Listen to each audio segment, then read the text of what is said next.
Thanks a lot, Jan. But now it's time to get green. I know it's 100 degrees, but it is actually time to start planting your winter lawn. And today, Brad Samaro of Ace Hardware is here, and he is going to really go over the step-by-step of what you need. Right, Brad?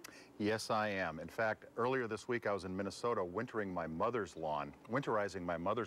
That's a real easy thing. You lay down a bit of fertilizer, but this is just as easy to do, so you can sit outside and enjoy your lawn in our cool, pleasant Phoenix days. Is this the time of year to do it? I mean, it feels so hot. Like, to think about your winter lawn, you're like, ugh. It feels so hot, but it's a good time to do it early in the morning. The first step that you're gonna want to do is dethatch. So here's an attachment for your lawnmower to dethatch, and it'll do it automatically.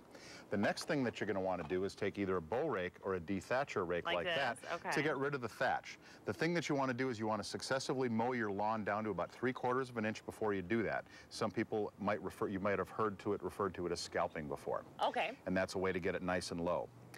The reason that you need to do that is you need to have the seeds make contact with the soil for them in order to germinate. Okay, what kind of seeds should we use? I mean, what do you have here? I've got 3 different kinds. This is a winter wonder lawn that I used in my yard last year, and it's specifically formulated for the valley floor. I think I used that too. If that's the one that you used, I'm sure your lawn is absolutely beautiful. Yeah. And we have small bags available for patching as well.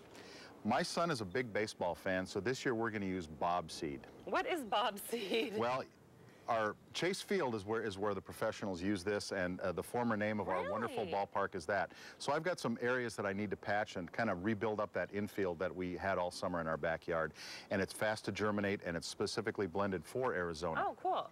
My neighbor, who's a big golfer, if you look at this Pebble Beach blend, it's a fairway blend. It's kind of self-explanatory. If you want that fairway look in your yard, it's absolutely perfect for what you do. And you can use it here in Arizona too? You can use it in Arizona, and it's going to give you a wonderful, lush lawn. Okay, what's next? The next thing that you're going to do is you're going to want to give a good starter fertilizer. And this Southwest Select 620-20 high-performance pre-plant fertilizer is going to help get your seeds germinated. Okay. The next thing that you're going to want to do is you're going to want to put a top coat on there to kind of keep the birds away. You also need to kind of retain a little bit of the moisture against the seed in order for them to do that germination. So I've got some steer manure, and I've also got some Omni Topper, which is a wonderful blend that kind of helps keep the birds away. And it's a really good time to do that. The next thing you're going to want to do is water.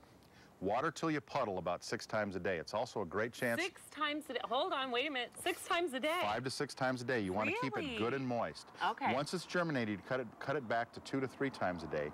Then after about 28 days, when you get that good starter, you can actually mow your lawn. Okay, that's good to know. This is a great chance for you to do some repair on your sprinkler systems and like that. The next thing you want to do is, after you've mowed it a couple of times, about once a month, you want to put on a really good lawn fertilizer just to keep it looking lush and green. So when we sit out in our backyards and enjoy those wonderful January cool evenings, you have a lush green lawn to look at. Yeah, and why does it seem like the winter lawn always looks better than the summer lawn, at least to me? That's a great question, and I would describe it as the way that the rhizomes look when they come out of the lawn with the ryegrass.